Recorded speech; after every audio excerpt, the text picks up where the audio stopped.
So whenever you're saying some shit, na, like if you're talking too much, or like if I feel that like you're not making any point and you're just talking a lot and rambling, then I'll just beep it out, and on the video it'll say ramble. ठीक है? Got it. So it'll just say like ramble, like मतलब you'll say something and it'll just go like beep, and then video में आएगा ramble ramble ramble ramble whatever, however we'll have to figure it out. But basically अरे got it. Shut up now. एक तो मैंने इतना late तक उठ के किया तेरे लिए. ग्रेटिट्यूड तो तेल लेने जाए. You are criticizing me. oh man. Hello, this is Hey You Up with Abhi. Conversation spanning everything under the sun after the sun is set. Hey Nupur, Hi. are you up? I am. What's up? Nothing much. You up for a chat or what? हाँ, but you'll have to listen to a very amazing joke that I have for 2020. Hit me with it. How do you think Bappi Lahiri got so rich? How? No, you have to really guess. I can give you a rational answer. It's a joke, Abhi. Okay, I think Bappi Lahiri got rich by selling off his gold. Because his parents bought him on Dhanteras. Okay, I also have a joke. I knew you were going to start with a joke. I just felt that you'll have to bring a joke and I'll have to bring a return joke as well. But mine is not an original. हाँ. This is one of those lesser known Dil Chahta Hai gems. Like, of course, like the या तो ये दोस्ती गहरी है, नहीं तो ये photo 3D है. All those jokes are like really famous, Yeah. But there's one joke when Amir Khan in the club scene, when koi kahe kehta rahe happens, he does his little speech before the song starts, right? And when the moment he takes the mic, he says, hey, mic testing, 1 3 4, mic testing, 1 3 4, mic testing, and then he goes, ये दो कहाँ गया, लगता है mic leak हो रहा है. Oh God, I really didn't notice this. I have to watch the movie now. Yeah, I saw it and I was like, this is such a gem. This is terrible. Nice one. It's nice you're starting the new year with funnies. I think if you watch Dil Chahta Hai over and over again, you'll actually be happy in life. It's legitimately a philosophy. Minus Akshay Khanna, yaar. Yeah, I think it's a very unpopular opinion though. I think there are quite a few people who really, really love his storyline, but I guess we are not one of them. I think people who love his storyline also relate to that character, but I don't think I do. Or you do. No, I don't. Yeah. Who do you relate to in Dil Chahta Hai? I don't want to say Dimple Kapadia, yaar. That will be really like a low blow. This is so interesting because for me, Dil Chahta Hai would literally mean relating to one of the three, but you brought in Dimple Kapadia, which makes it very, very interesting for me because I never thought of her as a character to relate to. Yeah, when you asked me, I was trying to think of one of those three, but there are also other people, the characters are really well written. True. Oh my God, I really love, what is that Saif's girlfriend's name? Which one? The first one? No. Oh no, not Priya. The other one who he ends up marrying. Priya. I think I don't know what her name was. I'm sure in the movie she was a Pooja But or something. Uska fiance is Gold, Subodh. Oh I yeah. think that's who I relate to. Yeah, Yeah. that's who I relate to. कि हम आज 5 बजे uncle Yeah. के farm house पे जाएंगे, फिर 6 बजे Yeah. सो जाएंगे. Dude, that, yeah. I love him. And I remember Saif's character goes, तुम्हें time याद नहीं है? And Subodh goes, of course याद है यार, क्या बात कर रहे हो? यहाँ पे मैंने तुम्हें 5 साल पहले बलून खरीद के दिए थे. See, Yeah. for me, I'd like to say things like I'd probably be Saif or I'd probably be Amir or something, but I think I'd probably be Rohit or something, like because that's how I talk in life. The one with the black eye. I'm just talking to people like Shalini Andar Jao types. So Yeah. that's my thing, dude. See, it's good we're talking about all the other characters now. Yeah, actually we are. I think it's because of the Dimple Kapadia thing that you brought up. Yeah. Yeah. Very inappropriately. Yeah. Although what really gets to me is that in that film, how these people are so conveniently just rich. Like I just wish that they were little thoda middle class. I think But only वो Farhan and Zoya Akhtar के films में, that's the norm. You have to be rich to get a film made on you. not anymore. I mean now Zoya हाँ, has made not Gully anymore. Boy. Not, of course, not after Gully Boy, but earlier. Like Zindagi Na. I was watching Dil Dhadakne Do yesterday, and that's also such a masterpiece. I really love so many things about the film. Yeah. But yeah, I think that one good thing about them is that they're genuinely trying to bring some amount of authenticity by representing characters that they know or they've seen. correct. Yeah, I agree. Yeah. What are you eating? I'm eating pear. My mom just gave me pear. How's Veena? Fine. She's good. She's filing some patents and also she was talking to me about it. The government just gave her some money because her device wow. is being used by the Assam Rifles to check blood pressure and stuff like that. That's amazing. How does it feel to be a superstar mother's son? Intimidating actually, and also mostly inspiring, but sometimes intimidating because I feel like it's very big shoes to fill. But the good thing is that I don't have to look very far when I want to look for inspiration. But having said that, I don't think it's something that I can aspire to because she's just really good. She's exceptional in all walks of life, and it's very intimidating for me to like think about trying to be her. So I just have to, just be proud of her. And why I'm saying all these things is because I'm an extremely competitive person. So when I see someone amazing, I'm just like, Yeah. मैं क्यों नहीं बन सकता वो? Like that's my first thing, and not like, अरे you're amazing. I also feel very similarly, like with my mother running marathons and all. Yeah. I mean, especially because it's fitness, like people's obvious question to me is, "क्या रे तुम भी भागती हो क्या?" And Yeah. I'm like, I probably will never reach where she is. So even though, I mean, it is very inspiring every time I have to start a fitness journey. Yeah. But I mean, the pressure is too high. I feel on me. ये वही Yeah. today I was watching that Ananya Pandey's interview कि my father's Chunky Pandey and I have like big shoes to fill and all, पर मेरे पे बहुत pressure है. Hey, I'm not going to say anything politically incorrect about Bollywood because I think my career depends on it. So, just treat me like Amitabh Bachchan talking about No, I was just NRC. going to say don't be an Amitabh, be an Anurag. Yeah, I don't know. I'm very confused. I actually tend, I actually like kind of, I'm on the fence about things like this because I'm not an insider yet, so I don't really have any sort of like my freedom is not curtailed and I speak my mind. But I'm very curious to know how I'll behave when I have stakes. Yeah, no, I get what you mean, but knowing the kind of sensitization that we've had and knowing both the sides, that there are these kinds of people also, I think we'll try and stay away from being like an Amitabh. Also, I feel like as a whole, our generation, I mean, I don't want to generalize, but I do think we are a lot more like sensitized, empathetic, and because we are also seeing, like really grave things happening to our country. So I have very high expectations from our generation that we won't turn out to be the kinds that we detest right now. But as you said, the stakes at some point will be too high, and that's when I mean, we'll really have to make a choice between our conscience or not having one. If I have to speak very personally on this, and which I think I should, it is that I mean, the choice of career that I have, the stakes are going to be extremely high. Like if I want to be with a political party or work with the government in any form, I think it becomes my foremost responsibility to speak out against something that I don't believe in. So I would definitely endorse that kind of attitude for myself. But then again, I don't think I can speak for a lot of other people. Yeah. Yeah. I appreciate you said that, but I also think that we have it easier right now, and I would like to see how far we take our principles when we actually have stakes at hand. And I only say this to keep ourselves up to a yardstick that we would respect, like would our 2019 or our 2020 self respect us when we are faced with a situation in the future. But yeah, I think so far so good. But आगे देखना पड़ेगा क्या हाँ होगा. मतलब हमारे पास अभी counter factual नहीं है ना, so we can only really speak for ourselves and prepare ourselves that things are going to get worse and we will have to. I mean, my 2020 resolution, if there's such a thing at all, it is to speak more truth to power, because I feel like this year is going to be a very very big challenge for India in terms of the whole CA NRC debacle that's going on.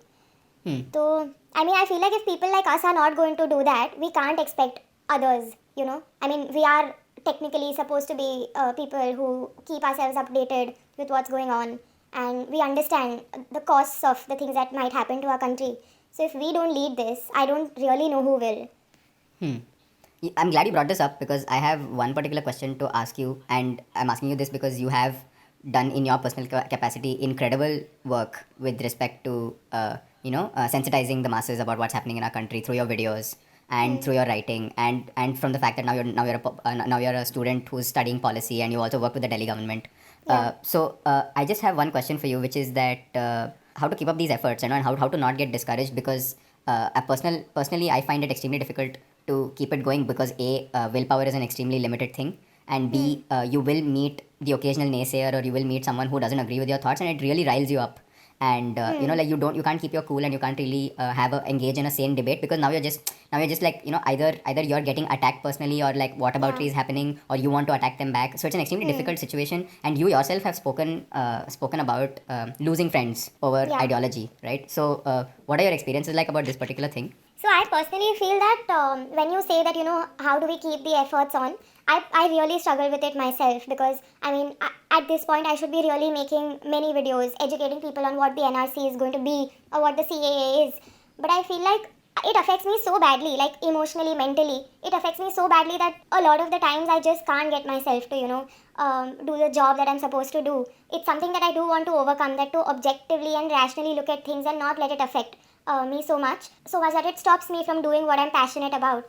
But I think it's just something that I will have to learn, and I know a lot of people who also get affected by these things. So that's something that we are constantly, I mean, I'm constantly working on to not get so affected, but actually still put out things so that it can benefit people in the long run. And about losing friends, to ideology, I remember I put this video out, I think 2 months ago, which was that, is it worth losing friends over politics? And I mean, I got so much flack on this.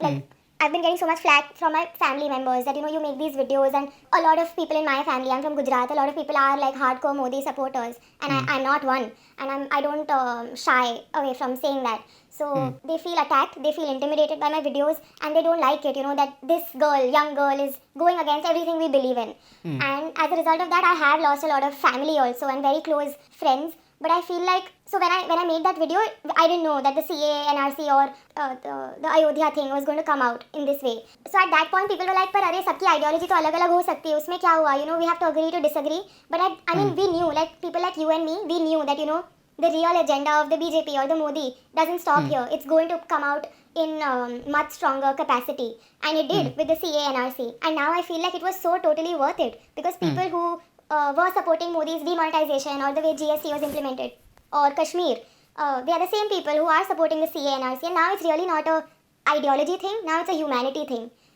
So I actually don't regret losing any of those people, because I mean, of course there's one angle, to sensitize them and to educate them, but I feel like about something like NRC, you can't educate someone. I mean, you can maybe just make them read the right information, but you can't change people's stance on humanity, on what humanity should be and should not be.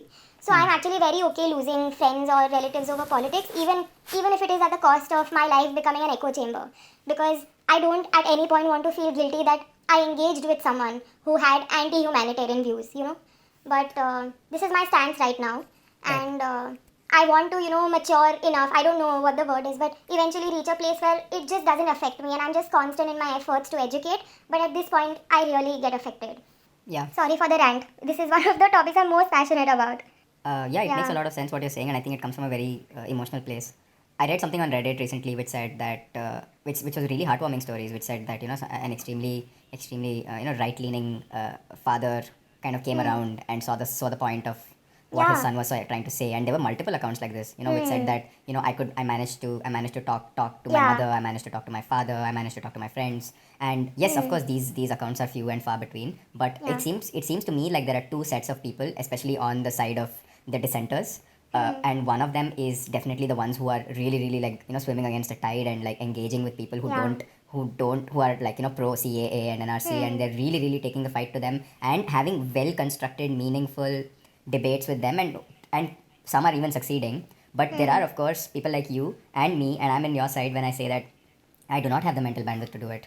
So it's very interesting, isn't it? Because it's just two different factions of people, and like we never thought that there would be a point where like someone like, at least I never thought that there would be a point where I'd just give up on having conversations with people who were on an opposing ideology to me. It's extremely melancholic. It feels very sad to me, but it's very important for my sanity. And I'm actually feeling very hopeful, this year. I mean, I'm feeling very hopeful that there are so many people, I mean, who I wouldn't expect to come out and say that, like we do support Modi and other things, but not in this. I mean, of course, they're not from my family, but I've read all these accounts on Twitter of a lot of people being divided on CA, NRC, and a lot of people shifting to our side. So that's something that is very hopeful. And I mean, kind of digressing from there, we interestingly, I think, became friends because of some such conversation. From, being divided on my work. Criticism.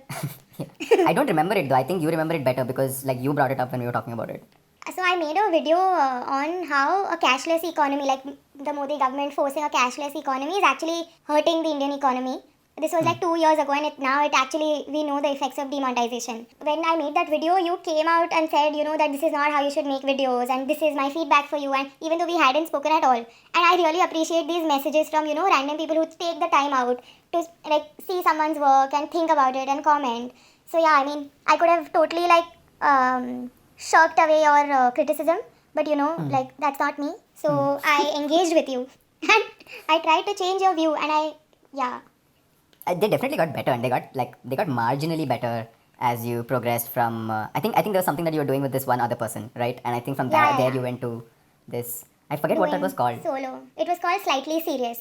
Slightly Serious. Yes. Yeah, we were trying to like do a not a very serious, a little comical take on serious issues, because we realized that's the only way people would consume the heavy duty stuff that we wanted to convey. I think the intention was good, so it was points for effort. Huh. Also, I mean, it got me started on my solo videos, so I'm thankful True. for that also. Yeah. It's like it's like the India against corruption movement before the Aam Aadmi Party came up. Subtle Arey, plug. you will really get beaten up for saying this. But No, but what I after remember knowing- about Slightly Serious yeah. is that it had a jingle in the start and it had you guys saying Ding, ding, we ding, are ding, ding, slightly ding, ding, ding. serious. That's true. Wow. See, this is like brand recall value. We hit the right spot. Yeah, you guys had a jingle. That's so amazing. Why doesn't the Nupur channel have a jingle? Arey yaar, because I edit all these things myself now, so I'm like, ठीक है, just put it together and put it out. You know, I don't have the time, like I don't have the energy to beautify my videos. मैं क्या सोच रहा हूँ ये Cairo के sessions में ये क्रैनबेरीज का zombie करके गाना आता है ना. So in like how she goes zombie, why don't you say Nupur 3 times good? नहीं तू बोल, हाँ तू बोल. I'll be like, देखो मेरे कितने fans हैं, ये करके भेजा है, and I'm going to put it in my videos. See, I'm very tempted to do it right now, but मुझे लगता है बहुत गंदा होगा. नहीं तो छोड़ यार. Nice, we made good progress with this phone call. We spoke about quite a few things. हाँ. अरे but this is what happens with all of my friends. Like they call me and we never speak about like our personal lives. We are only talking about politics. They ask me what I think of something and then they just hang up. So I feel Oh. used. You feel okay. I don't think. Do you feel used now? You should ask me something like how I'm doing. What's up How are in you my doing, life. Nupur? What is happening in your personal life? अरे आज तो मैंने बैठ के पूरा resolution list बनाया new year का. You Like want to it's share the a first few? time in my life. I mean, I can share the generic ones, but I'm sure ये तूने भी सोचा होगा कि get fitter and meditate, these things. But one thing that I definitely want to do is, and it's something that I've taken inspiration from you from, is reading books. So I'm going to read one book a month. That's an achievable target, I think. And I'm going to put it on Goodreads so you can follow me and keep a track. Done. But I don't know if we've spoken about this recently, but my opinion about reading books has vastly changed in 2019. So for one, I don't count the number of books I read anymore, and I don't read books that I don't enjoy after a point of time. So my drop-off rate in books has increased, astronomically this year. I've read half-read books a lot this year. So essentially, what I've done is that I've given up on vanity metrics, and vanity metrics means that इस साल Yeah. मैंने 30 book पढ़े, I've just given up on that whole thing. And I think for me right now, understanding concepts is the most important thing. So if I'm on some sort of like if I'm on like the quest of a certain knowledge, then I go exploring it and I try to find the best literature around it, and I read bits and bits of it, and I read bits that like excite me, and I skip the bits that don't. So so I guess now how it's changed is that now it's become more of it's just become elaborate Googling, if you know what I mean. Like Yeah. it's Google with a flourish, because now I'm not just Googling, I'm also Googling a book and reading that book. So so yeah, that's where my But that's a very consumption evolved patterns. perspective, and which has come after reading a substantial amount. मैंने तो वो भी नहीं किया ना, पहले मुझे वो करना है. Yeah, and I think that understanding the principles of any topic that you're trying to achieve mastery in is important. And I'm also rehashing a lot of things that I've been listening to from speakers like Naval and Nassim Nicholas Taleb and all these guys. They're all these Yeah. basically they're all these American intellectual community. Naval, of course, is an investor. You should check him out. He's No, I've heard the podcast Joe Rogan वाला ना. I heard it recently. Yes, Yeah. he has completely changed my 2019, dude. Like he was so instrumental in my 2019 because of just how lucid and how simple he was. Like in fact, like this podcast, in my opinion, is 8 minutes too long for me, because I literally feel that this should have been like something that's crisp and 15 minutes long, because that's how knowledge is consumed. It needs to be packed into as little time as possible, and it needs to have as much impact as possible. Your words to meaning ratio should be really, really high. But you know, the Joe Rogan podcast that I'm speaking about, that was like an hour long. Definitely. I think it's an hour and 20 minutes long or something, but it just has so much material that you will probably take 15 hours or 20 hours worth of reading to get to that kind of material if you were to read a book. Yeah. Because it's just distilled wisdom. It's so much of it, and there's so much value in consuming it over and over again, because it is concepts that you really need to like kind of make it second nature in your head, because when you encounter a problem, you should just have one of Naval's concepts in your head to like bail you out. Bas then. Toodles. Okay, amazing. Thank you for doing this. No, I meant Conversation. toodles as in I will go to Singapore, so bye bye, like that. But okay. Oh, but I'm done with this phone call. Fine. No, but by the way, this is something you do, huh? You definitely do the whole, chalo bye, I'm going to go sleep now, I'm getting tired. Yeah, because I also get bored very easily. Yeah, you And hang before- up like an asshole. You're just like, chalo, I'm done. And I'll just be like, okay, I guess she's done. Okay, bye. But this thing, and I want to hang up before the other person can hang up. हाँ Like ये तुम्हारा abandonment है. issues. Absolute abandonment issues. Yeah, this is I'm very rampant, dude. self-aware, yaar. Yeah. Yeah, this you rampantly do. You do it for sure. Yeah. But why? Like, what happens if I hang up? Then I feel rejected. Oh. Yeah. But if I tell you that's not the case? But it's not you, na. It's me. So. Yeah. So even if you tell me in my head, so I'm rejected only. Right. Yeah, okay. I guess now to what like contest after you said something like that? Okay, chala, bye. I'm done. Yeah. Chalo, bye. Okay, bye. See you. Bye.